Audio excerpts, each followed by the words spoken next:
अध्याय 121 अध्याय 2241 अनंत संसार जीवन और मृत्यु। जैसे ही ए ने चुपचाप अपने जीवन का अब तक का सबसे बड़ा खाना खत्म किया, उसकी बैंगनी आंखों में संतुष्टि की हल्की चमक नाच उठी। उसके नन्हे हाथ, जो कभी थकान से कांप रहे थे, अब उसकी गोद में आराम से टिके हुए थे और उसकी आत्मा में गर्माहट दौड़ रही थी। वह बिना कुछ कहे युनचे के करीब आ गई और अपने जीवन साथी की तरह होगर के बगल में लेट गई। उसका चमकता हुआ शरीर युनचे के दूसरे पैर की तह में धीरे से समा गया। कुछ ही पलों में दोनों लड़कियां नींद की आगोश में समा गईं। उनकी शांत सांसें किसी भूले हुए बसंत में पत्तों की हल्की सरसराहट की तरह शांत शून्य में धीमी गूंज रही थी। युनचे ने धीरे से सांस छोड़ी। उसने उन दोनों पर एक आखिरी नजर डाली। जैसे ही उसके दिल में दुर्लभ शांति छा गई, उसने धीरे से हांग के लाल बालों के एक बिखरे हुए लट को हटा दिया और अपने लिबादे को उन दोनों के ऊपर हल्के से खींच दिया, जिससे वे इस दुनिया की ठंडी आभा से बच गए। हालांकि उन्हें इसकी आवश्यकता नहीं थी। फिर उसने अपनी आंखें बंद कर लीं। अब कोई भागदौड़ नहीं, अब उसकी आत्मा में उठने वाले तूफानों का बोझ नहीं। कोलाहल थम चुका था, चीखें धीमी पड़ चुकी थीं। अब मृत्यु का मन नियम उसके भीतर चुपचाप बह रहा था। युनचे निश्चल होकर ध्यान में लीन हो गया, और मृत्यु अभी भी वहीं खड़ी थी। जब से उसने युनचे को क्रिस्टल दिया था, तब से हिली नहीं थी। उसकी आधी बंद आंखें उस शून्य को देखती रही, मानो समय के आखिरी टुकड़ों को नाप रही हों। उसके आसपास का आभामंडल अपरिवर्तित रहा, लेकिन उनके बीच जो सन्नाटा छाया था, वह समझ से भर गया था। अगर अब तक सब कुछ ठीक वैसा ही हुआ था जैसा हुआ, तो इसका मतलब था कि मौत ने सब कुछ पहले ही देख लिया था। सवाल करने की कोई वजह नहीं थी, शक करने की कोई वजह नहीं थी। उस पल से जब मौत ने युनचे को इस दुनिया में खींचा, उन परीक्षाओं से लेकर, उन पीड़ाओं से लेकर, उनकी आत्मा के पुनर्जन्म तक, और अब यहाँ तक कि हागा और युग द्वारा लाए गई चंचल अराजकता तक, मौत को पता होगा। आखिरकार मृत्यु ने एक बार जीवन की देवी लीसू को युनचे की आत्मा से अलग कर दिया था। योजक चिन्ह, योजक चिन्ह। यदि वह जीवन के दिव्य सार को छू सकता था और उसे शरीर में खींच सकता था, तो क्या ये विश्वास करना वास्तव में इतना कठिन था कि उसने प्रशिक्षण के उन अनगिनत वर्षों के दौरान युनचे की आत्मा से हांग और युआ को भी बाहर निकाला था। शायद उस मौन अनंत काल के दौरान उन्होंने भी बातें की थी, लड़े थे, हंसे थे, एक दूसरे को युनचे की कल्पना से परे समझा था। योजक चिन्ह। जैसे जैसे ये विचार उसके मन में धीरे धीरे घूमते रहे, युनचे ने स्वयं को ध्यान में और अधिक गहराई में जाने दिया। अब वह केवल उस बात को संसाधित करने के लिए नहीं था जो उसने ग्रहण की थी, बल्कि उसमें सामंजस्य स्थापित करने के लिए, मृत्यु के नियम को अपने भीतर अनंत संसारों के साथ पूरी तरह से एकीकृत करने के लिए।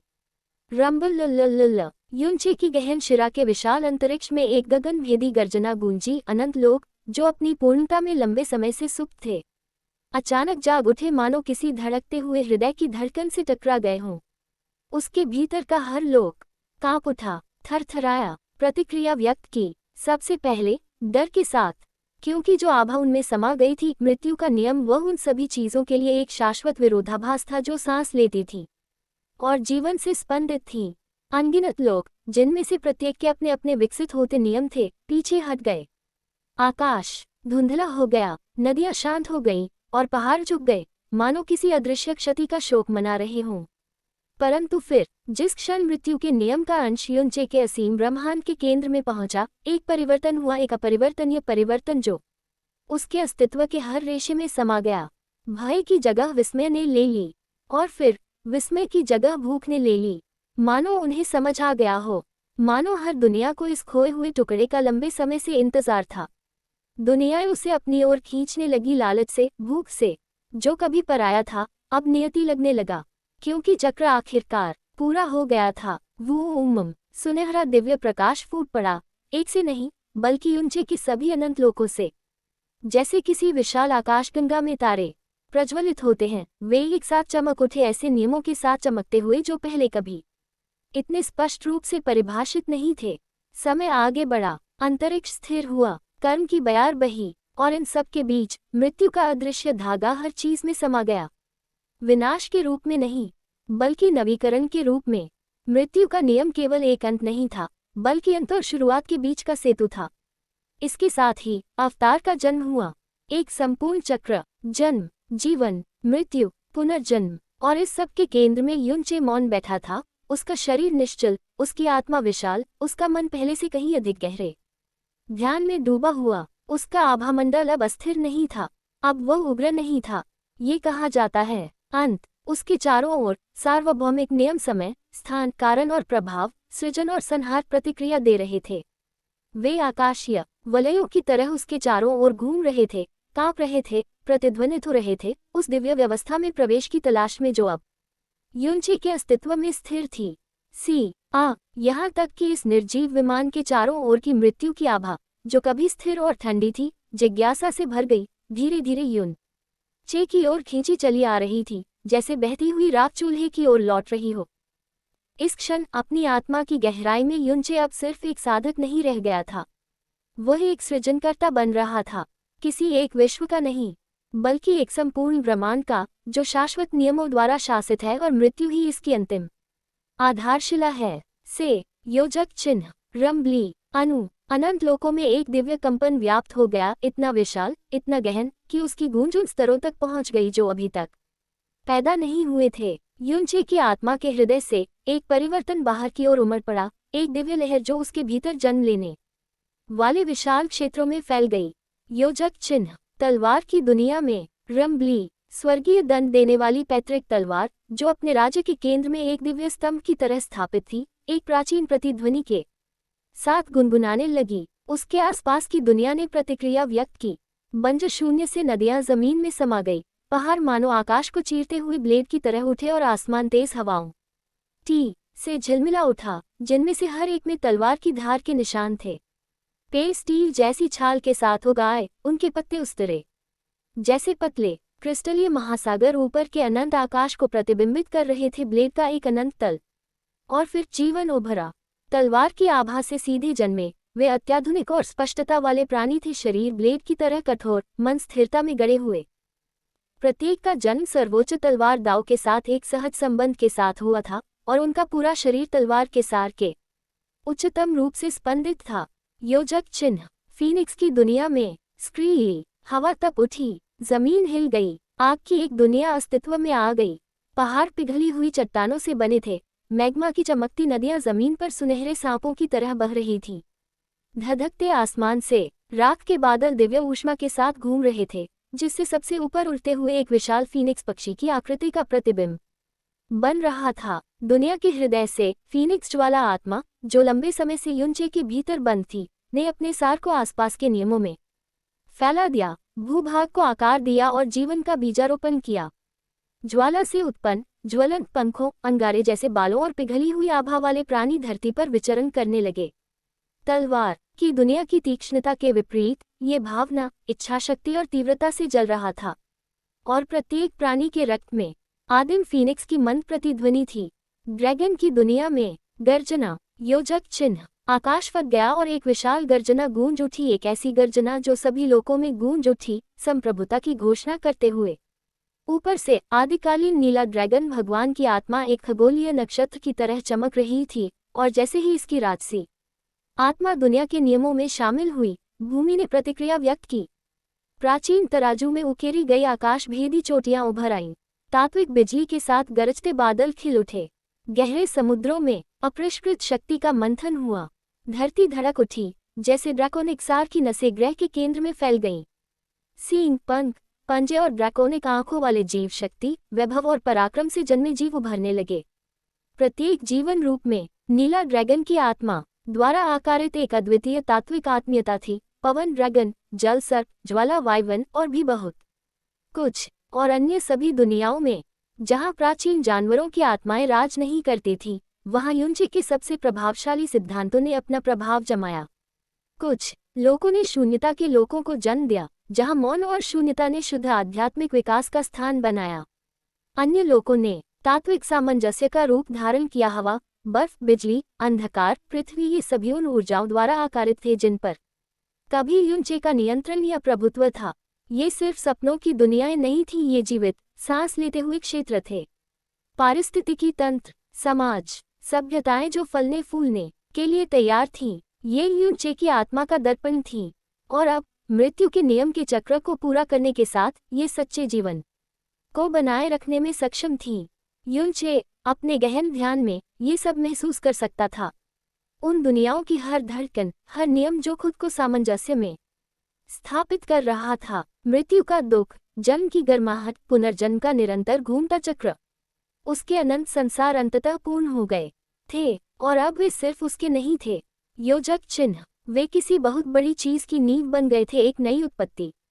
आकाश अनंत काल में फैले दिव्य स्क्रॉल की तरह फैल गया, जैसे जमीन उनके नीचे आकार ले रही हो, नई ले के साथ सांस ले रही हो। हवा असीम जीवन शक्ति से झिलमिला रही थी। युनचे के अनंत संसारों की हर दरार से जीवन हिलोरे लेने लगा, नाजुक, टिमटिमाता हुआ, फिर भी संभावनाओं से भरा हुआ। योजक चिन्ह, आग से तूफान तक, पानी से शून्य तक, हर दुनिया एक अलग नियम, युनचे के एक अलग सार की छाप लिए हुए थी। जीवन रूप, हालांकि अभी भी अपनी शैशवावस्था में थे, रेंगने, चलने, उड़ने लगे। कुछ शिशु दहाड़ते हुए चिल्लाए, कुछ ने हवा के गीत फुसफुसाए, कुछ ने सहज ज्ञान और जिज्ञासा से भरी आंखें झपकाईं, और उन सभी में एक चीज धड़क रही थी, जीवन। जीवन जो स्वयं युनचे से उपजा था। लोगों और प्राणियों के इस भव्य जन्म के बीच युनचे का पूरा अस्तित्व काम उठा। योजक चिन्ह, वह इसे महसूस कर सकता था, न सिर्फ देख सकता था, न सिर्फ महसूस कर सकता था, बल्कि महसूस भी कर सकता था। जीवन की आभा उसके सभी लोकों से उठ रही थी। यह एक ज्वार की तरह उसमें उमड़ पड़ी, अराजकता की शक्ति के रूप में नहीं, बल्कि एक भेद के रूप में, ऊर्जा का अपने मूल में वापस लौटना, मानो उसके लोकों में जन्म लेने वाले हर जीव ने उसे अपना एक अंश भेद किया हो, मानो उनका अस्तित्व ही उसका ज्ञानोदय हो। उसका खून गर्म हो गया, उसकी आत्मा उमड़ पड़ी, कुलदेवी के शरीर से निर्मित उसका शरीर इस अनंत आहुति को ग्रहण करते हुए झिलमिला उठा। उसकी दिव्य आत्मा, जो मृत्यु के राज्य में 10,000 वर्षों के परीक्षणों और पुनर्जन्म से लंबे समय से तैयार थी, स्वर्णिम आभा से स्पंदित हो उठी, और फिर क्रैक, मौत के उस पार एक चकनाचूर कर देने वाली आवाज गूंजी। युनचे के शरीर के भीतर से प्रकाश की सुनहरी दरारें उसकी त्वचा पर दिव्य बिजली की तरह फैल गई। उससे एक दीप्तिमान आभा फूट पड़ी, न केवल गहन ऊर्जा, न केवल दिव्य सार, बल्कि सृष्टि की इच्छाशक्ति। विमान कांप उठा, जीवन सार की नदी विलाप कर रही थी, और आनंदित भी, यहाँ तक कि मृत्यु का आभामंडल, जिसने सभी वस्तुओं को ढंक रखा था, भी मानो किसी महानतम शक्ति के आगे नतमस्तक हो गया। और फिर धमाका, उसका नश्वर कवच चकनाचूर हो गया। योजक चिन्ह, उस चमकदार विखंडन के भीतर से एक नया प्रकाश प्रस्फुटित हुआ। उसकी साधना अब नश्वर सीमाओं से बंधी नहीं, को प्रज्वलित करने वाले फीनिक्स की तरह ऊपर उठ गई। वह दहलीज पार कर चुका था, वह आगे बढ़ चुका था। युनचे ने सीधे देवताओं के क्षेत्र में कदम रखा था। आकाश सिर्फ खजानों को सोखकर नहीं, दूसरों की ताकत पर निर्भर होकर नहीं, बल्कि एक ब्रह्मांड का निर्माण करके, मृत्यु और पुनर्जन्म को सहन करके, जीवन को जन्म देकर और उसका आशीर्वाद प्राप्त करके। योजक चिन्ह, और जब युनचे अपने भीतर उमड़ती दिव्य शक्ति को स्थिर कर रहा था, उसकी सांसें नवजात संसारों की लय के साथ बह रही थी। उसकी आभा जीवन, मृत्यु और पुनर्जन्म के साथ गुंथी हुई थी। उसके सामने एक हल्की रोशनी झिलमिला रही थी, जैसे चांदनी रात के सबसे गहरे पर्दे को चीर रही हो। एक सफेद वस्त्रधारी व्यक्ति नीचे उतरा। उसका रूप दीप्तिमान, फिर भी सौम्य था, जैसे किसी शांत जंगल पर पहली बर्फबारी, जैसे किसी शांत झील के किनारे पर पड़ती दिन की अंतिम किरणें। उसका सौंदर्य दिव्य, अछूता और गंभीर था। जीवन की देवी लीसू एक बार फिर उसके सामने खड़ी थी। उनका चेहरा शांत था, लेकिन उनकी आंखें कोमल थीं। उसने युनचे की ओर देखा, जिसकी आंखें ध्यान में बंद थीं। उसकी आत्मा अभी भी नियमों के साथ प्रतिध्वनित हो रही थी। और फिर वह बोली, ऊंची आवाज में नहीं, बल्कि ऐसी शालीनता के साथ जो मानो समस्त अस्तित्व के नियमों में तरंगित हो रही हो। जाओ, यद्यपि मुझमें भी तुम्हें चक्र में वापस लाने की शक्ति है, फिर भी बेहतर है कि यह काम उसके द्वारा ही किया जाए। उसकी आवाज में कोई अनिच्छा नहीं थी, केवल समझ थी, अपनी और अपनी जगह की स्वीकृति। योजक चिन्ह, उसके हाथ पर एक कोमल हरी रोशनी तैर रही थी, चमकदार और शुद्ध, एक जीवन सार, एक बच्चे की तरह शुद्ध। और उसके शब्दों से वह कांप उठा, और फिर धीरे से घुटनों के बल बैठ गया। श्रद्धा और दुख भरी लालसा के साथ जीवनसार ने जीवन की देवी अपनी उत्पत्ति, अपनी माँ के सामने सिर झुकाया, मासूम। और फिर मानो उसके मौन आदेश का उत्तर देते हुए सार तत्व युनचे के स्थिर शरीर की ओर प्रवाहित हुआ। एक क्षण के लिए संसार थम सा गया, फिर वूश, युनचे का शरीर सिहर उठा, उसकी छाती में एक हल्की सी धड़कन दौड़ गई, लेकिन उसने विरोध नहीं किया। एक शांत सांस के उसकी दिव्य इच्छा ने जीवन तत्व को धीरे से अपने भीतर नहीं बल्कि अपने अनंत लोकों में से एक में निर्देशित कर दिया। 7 योजक चिन्ह। वह दुनिया जो अब तक बंजर और खामोश थी, अब जीवंत हो उठी। मिट्टी से फूल खिलकर खिल उठे। कभी खाली पड़ी जमीन हरियाली से भर गई। पेड़ जमीन से ऐसे खिल उठे जैसे सोए हुए दैत्य सूर्य की ओर खींचे हुए हों। बैलें गुड़ी हुई थी, घास पहाड़ियों पर बिछी हुई थी और हवाएं दुनिया की सांसें ले जाने लगी थी। प्रकृति आ गई थी और उसके हृदय में जीवन का सार पन्ने जैसी चमक के साथ घूमता रहा, धीरे धीरे संघनित होता रहा, रूपांतरित होता रहा, बनता रहा। उसका रूप सुंदर और अलौकिक खुद को आकार देने लगा, मानो एक फूल 1000 साल की नींद के बाद खिल रहा हो, जिसका लंबे समय से इंतजार था। योजक चिन्ह। मृत्यु के सन्नाटे से वह गीत लेकर आए, शून्य से वह जीवन लेकर आए। एक नई दुनिया का जन्म हुआ और उसके भीतर वह खिल उठी।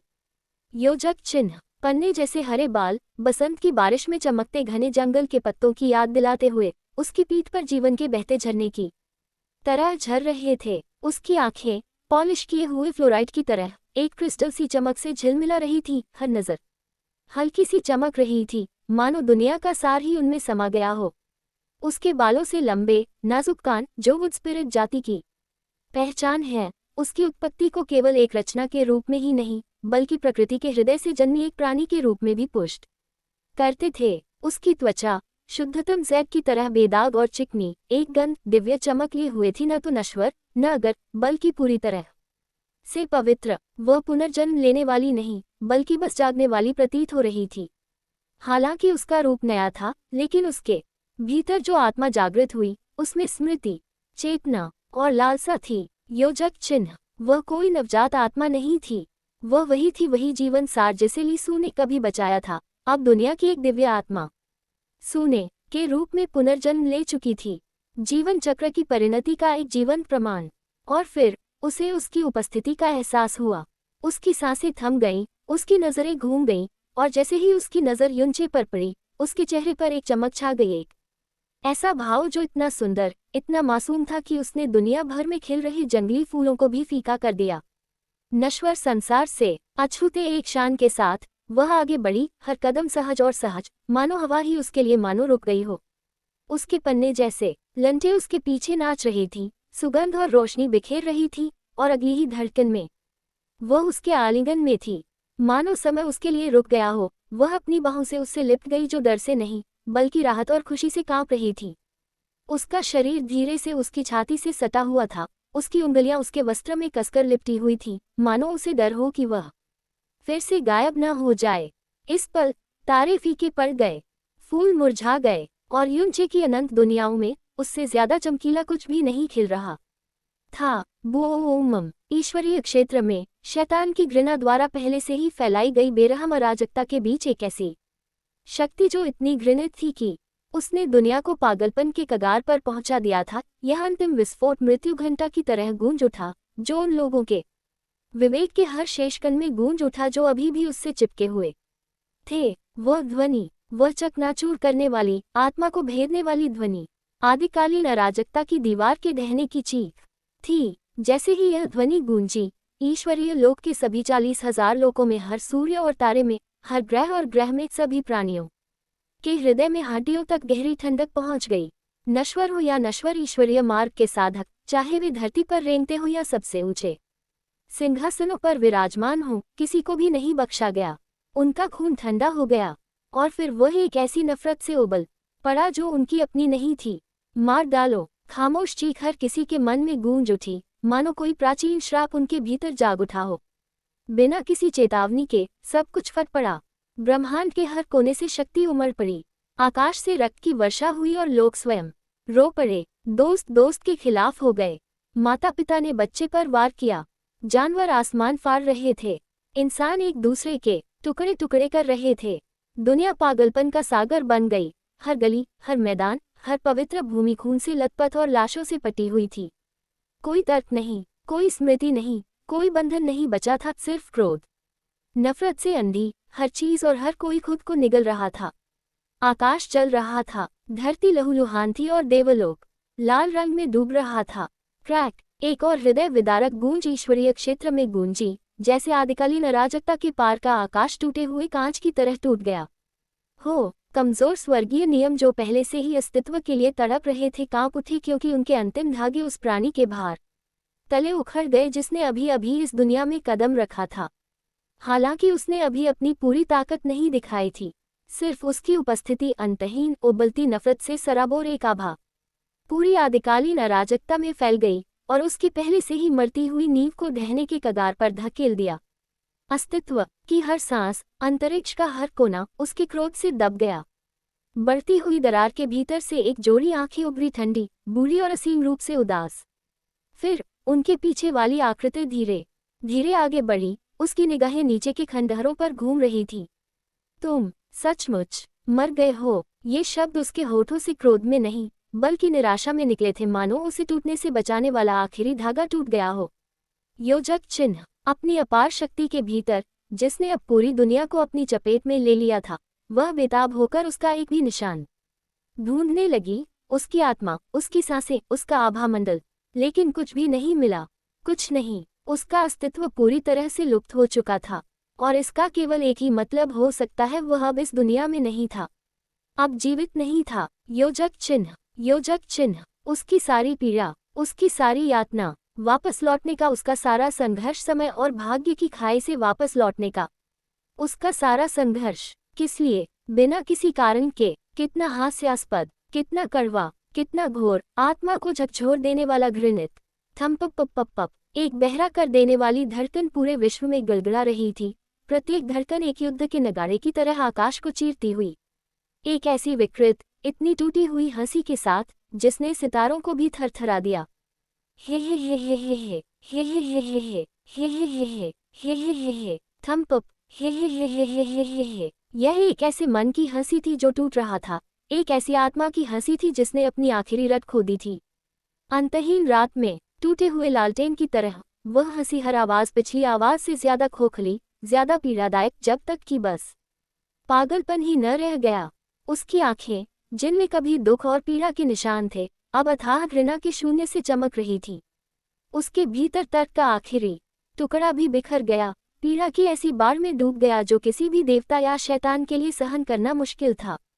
उन्हें तब तक कष्ट देना जब तक मैं कभी था। बुझते अंगारे की तरह कांपती उसकी आवाज धीरे से गूंजी, उसके अंतिम सचेतन शब्द और उनके साथ उसकी इच्छा शक्ति रसातल में विलीन हो गई, किसी मरते हुए लाल तारे की तरह जो शून्य में विलीन हो गया। उसका रूप धुंधला गया, उसके गुलाबी बाल जो कभी सुंदरता और जीवन के प्रतीक थे, अब काले पर्दे, उन पर छायाएं टेढ़ी मेढ़ी हो गईं और क्रोध और निराशा से उनकी आभा घनी हो गई। और इस प्रकार विश्व ने एक सच्चे दुष्स्वप्न के जन्म की गवाही दी। उसे अब इस दुनिया की परवाह नहीं थी। आखिरकार वह जिसकी वजह से वह कभी सहती थी अब जिंदा नहीं रहा, अब इस दुनिया का नहीं रहा, चला गया। इसलिए अपनी चेतना की अंतिम झिलमिलाहट में पागलपन की खाई द्वारा उसे पूरी तरह निगल लिए जाने से ठीक पहले उसने एक अंतिम आदेश दिया और उसके पीछे की दरार से लगभग 100 प्राणी बाहर निकले, हर एक छाया में लिपटा हुआ, उनके रूप स्पष्ट और खोखले, मानो वे घृणा से गली गई कठपुतलियां हों। वे बिना सोचे बिना इच्छा के आगे बढ़े, सिर्फ उसकी आज्ञाकारी, वह भारी दिग्घोटू आभा जिसने दुनिया को अराजकता में डाल दिया था, रुक गई। लेकिन दया से नहीं, नहीं, दुख तो अभी शुरू ही हुआ था।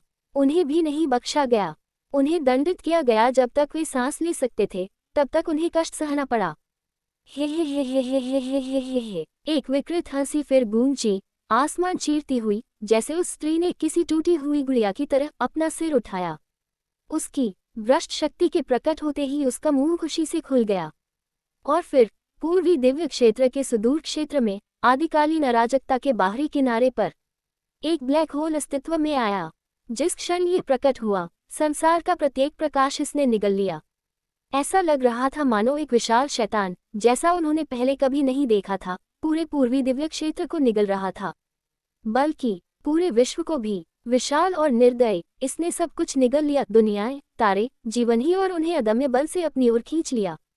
असंख्य प्राणियों की चीखें शून्य में गूंज रही थी, जो भय और निराशा से भरी थी, लेकिन कोई भी बच नहीं सका। इससे पहले कि मौत अपनी अजेय अमर शक्ति के नीचे कांपते हुए भय के साथ उन पर कब्जा कर लेती, अनगिनत आत्माएं पीड़ा में विलाप कर रही हैं, क्योंकि वे सब कुचलकर नष्ट हो गई हैं, क्योंकि उस प्राणी ने अपना मुंह बंद कर लिया है और वह सब कुछ खा रही है। फिर कुछ क्षण बाद उसने कहा, बाहर, हे हे हे हे हे हे हे हे, जाओ। उसकी आवाज संतुष्टि से फटी हुई और पागल हो गई। जब उसने अपना हाथ उठाया, उंगलियां फैली हुई थी, योजक चिन्ह, और उस एक ही गति से अंधकार और द्वेष में लिपटी हुई सैकड़ों आकृतियां बाढ़ की तरह उमड़ पड़ी और देवलोक की ओर दौड़ पड़ी। उनका वंश, यह अंतहीन दुख की शुरुआत थी।